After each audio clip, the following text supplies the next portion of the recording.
Sabe uma palavra que parece que, sei lá, se desgastou com o tempo? Intelectual. Hoje em dia a gente usa pra tudo, né? Pra quem lê um livro por mês, pra quem usa um óculos de armação grossa ou, pior, até como ofensa. Mas o que realmente significa ter uma vocação intelectual? É só um hobby mais sofisticado ou é algo que define uma vida?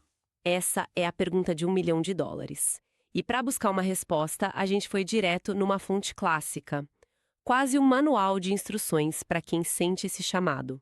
Qual seria? O primeiro capítulo do livro A Vida Intelectual, de um frade dominicano francês chamado Antonin Gilbert Sertillanges.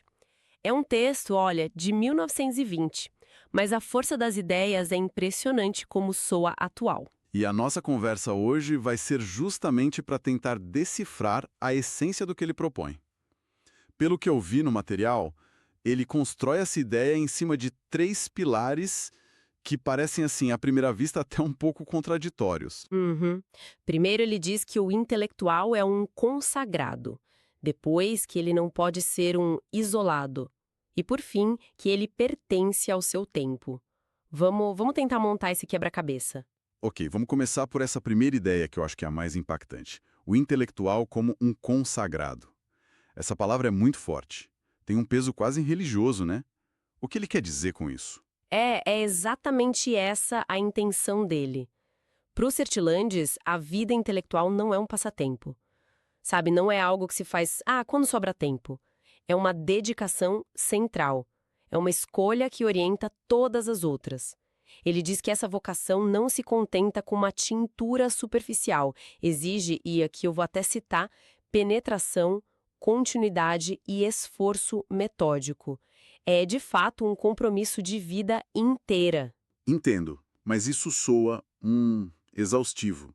Ele dá alguma pista de como seria essa dedicação na prática? Sim, e a imagem que ele usa é brutalmente honesta.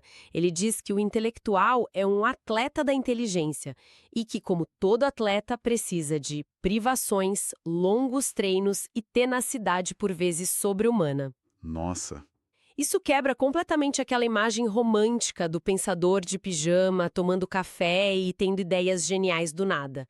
É trabalho duro, é suor, é disciplina. essa imagem do atleta me pegou, porque um atleta treina com um objetivo muito claro, uma medalha, um recorde. Qual seria a medalha de ouro para esse atleta da inteligência? O que deveria motivar alguém a encarar essa rotina de privações? Ótima pergunta. E a resposta dele é o que diferencia, na visão dele, o verdadeiro intelectual do impostor. A motivação não pode ser de jeito nenhum a ambição ou vanglória. Ele chama isso de sacrilégio, uma profanação da inteligência.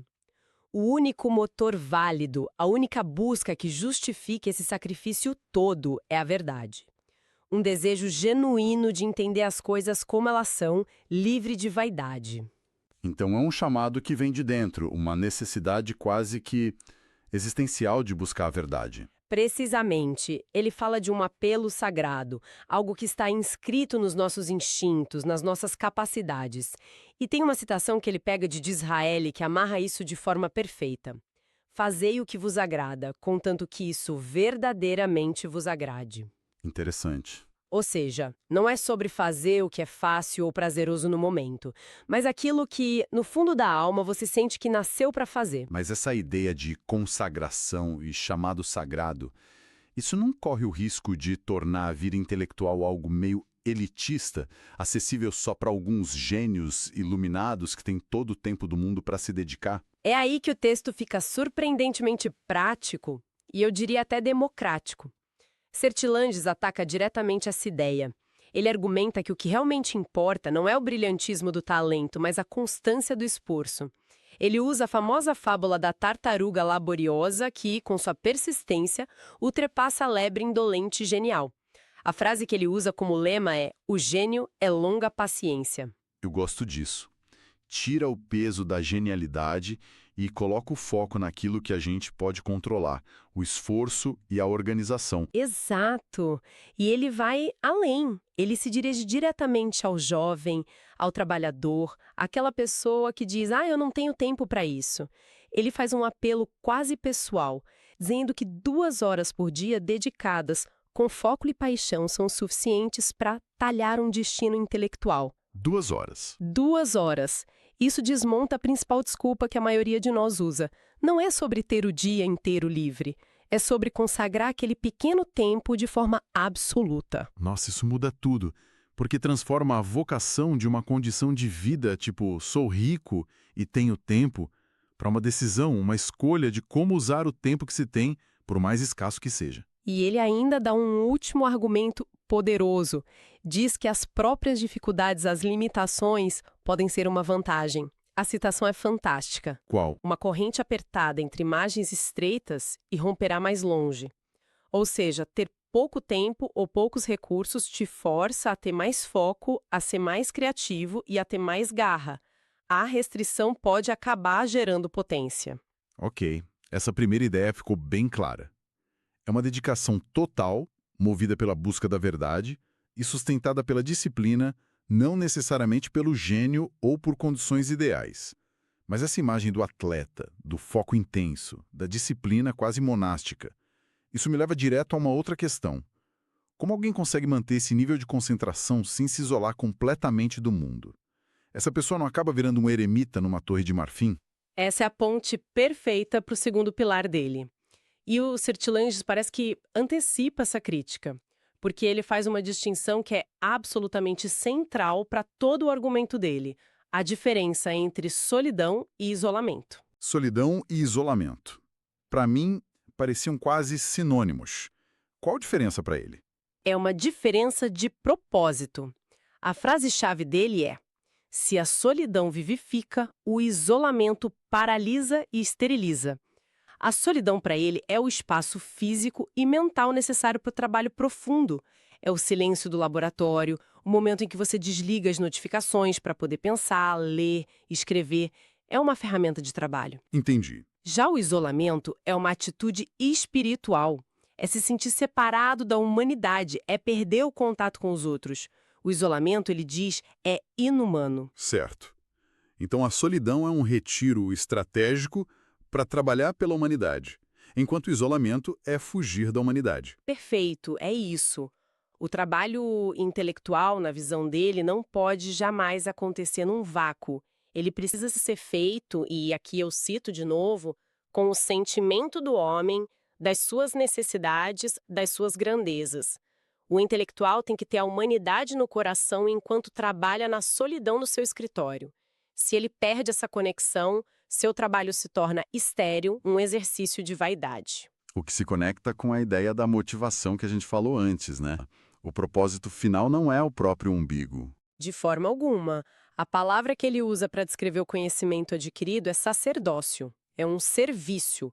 Se você tem a capacidade de entender algo com mais clareza, se você é um porta-luz, como ele diz, você tem a responsabilidade de compartilhar essa luz. Escondê-la seria uma traição à própria vocação. Ele diz: se sois porta-luz, não escondais debaixo do alquério brilho. O conhecimento não é uma propriedade privada, é um bem comum. E como esse serviço se manifesta? Escrevendo livros, dando aulas... Como funciona? Sim, mas a ideia é ainda mais profunda. Ele argumenta que toda verdade é prática.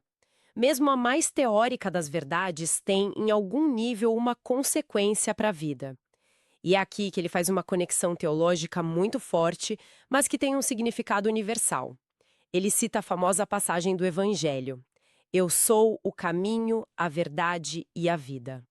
Para os Sertilanges, essas três coisas são inseparáveis. Buscar a verdade é intrinsecamente buscar um caminho para uma vida melhor para todos. Portanto, um intelectual que se isola da vida e dos problemas do caminho da humanidade está, na verdade, se afastando da própria verdade que ele diz buscar. Uau! Isso amarra tudo de uma forma muito poderosa. A busca não é por um conceito abstrato, mas por algo que tem impacto real na vida das pessoas. O que nos leva, então, à terceira questão. Se o intelectual é um consagrado que não pode se isolar porque seu trabalho é um serviço, a quem ele deve servir? E, mais importante, quando? É para a humanidade do passado, do futuro ou do presente? Tipo, ficar estudando filósofos gregos ajuda a resolver a crise climática de hoje? Essa pergunta vai direto no coração do terceiro pilar. O intelectual pertence ao seu tempo. A resposta de Sertilanges é direta e sem rodeios. O trabalho deve ser direcionado para as questões urgentes do presente. E ele parece sentir essa urgência de uma forma muito intensa. As imagens que ele usa no texto são quase apocalípticas. São fortíssimas e soam, assim, assustadoramente atuais. Ele descreve o mundo da época dele, lembrando, logo após a Primeira Guerra Mundial, como um comboio que desfila a toda velocidade e não há sinalização. E diz que a grande doença da sociedade é uma falta de máximas de vida, ou seja, uma perda de rumo, de princípios, um caos de valores. Nesse cenário, o papel do intelectual não é um luxo, é uma necessidade urgente. É ser a pessoa que tenta entender a sinalização ou, na falta dela, ajudar a criá-la. Mas essa ideia de pertencer ao seu tempo é complicada. Não há o risco do intelectual virar só um comentarista de notícias, refém do imediatismo das redes sociais, perdendo a profundidade que o estudo do passado oferece? Ele faz essa ressalva. Pertencer ao seu tempo não é seguir modismos ou a pauta do jornal do dia. É ter uma responsabilidade com as dores atuais. É usar todo o seu conhecimento, inclusive o histórico, para iluminar os problemas que afligem as pessoas agora. É sobre relevância, não sobre superficialidade. E ele também critica quem faz o oposto, quem vive apenas no passado, certo? A crítica dele é ácida, quase cruel. Ele adverte contra o que chama de tendência arqueológica estéril. E a frase que ele usa é inesquecível. Ele diz que o intelectual não deve ser como aqueles que dão sempre a impressão de pegar as borlas do caixão nos funerais do passado. Nossa, que imagem! Ele não estava para brincadeira ao criticar os academicistas fechados em suas torres, hein? Nenhuma. Para ele, isso é uma forma de, sei lá, necrofilia cultural. O objetivo não é ser um coveiro do conhecimento, mas usar o valor dos mortos para os vivos. O passado deve ser um manancial de sabedoria para renovar a eterna face da Terra e não para a gente ficar preso a crônicas extintas. O foco é sempre a vida, o agora. A verdade, para ele, é sempre contemporânea. Não, se a gente juntar as três peças, o quebra-cabeça se monta. Temos uma visão muito clara do que ele considera ser um verdadeiro intelectual. Exatamente. A vocação intelectual começa com uma consagração, um compromisso de vida, uma disciplina diária focada na busca da verdade. Mas essa consagração não pode ser isolada. Ela é, em sua essência, um serviço à humanidade, uma forma de partilhar a luz. E, finalmente, esse serviço ganha sentido quando se ancora no seu tempo. Ele deve responder às dores e aos desafios do presente com senso de responsabilidade e urgência. O que eu levo disso tudo, então, é que a vida intelectual, para o Sertilanges, é muito menos sobre o quão inteligente ou culto alguém é, e muito mais sobre o caráter, o propósito e o compromisso dessa pessoa. Não é um acúmulo de informações, mas uma missão de vida. É exatamente isso. A imagem final não é de um erudito frio e distante, trancado com seus livros. É a de alguém engajado numa missão quase espiritual, mas com os pés fincados na realidade, com um profundo senso de responsabilidade social pelo tempo em que vive. Fascinante. Mergulhamos nesse texto clássico e saímos com um retrato bem definido. A vocação intelectual como consagração, como conexão e como pertencimento ao presente. É uma visão que exige muito, mas que também oferece um propósito imenso. Sem dúvida. Isso nos deixa com uma última provocação para quem nos ouve. Algo que o próprio Sertilanges explora nos capítulos seguintes do livro. Se essa vocação é uma consagração tão exigente, que depende tanto do caráter e da disciplina, fica a pergunta: o que vem primeiro? É o trabalho intelectual, que aos poucos vai forjando o caráter de uma pessoa, ou é preciso primeiro cultivar certas virtudes, humildade, paciência, coragem, para sequer ter condições de começar a trilhar esse caminho intelectual de verdade?